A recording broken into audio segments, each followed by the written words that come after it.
Hey there guys, welcome back to another video. Today I'll be showing you how to adjust your elements in Canva with the help of ruler and guide settings in Canva. So the first thing you need to do is open up your Canva website. After that, just head over to your project. So after you open up your project, just go here to the file section and then just click here on settings and you will see the option for show rulers and guides.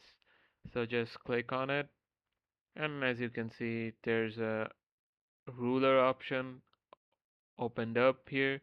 So just select this.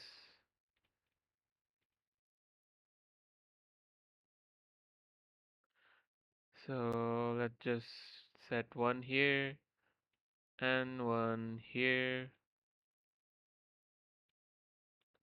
So as I have already placed my rulers help, so let's just adjust my image. As you can see, it is getting adjusted with the ruler I have placed here.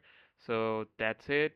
That's how you can adjust your elements with the help of rulers and guides in Canva.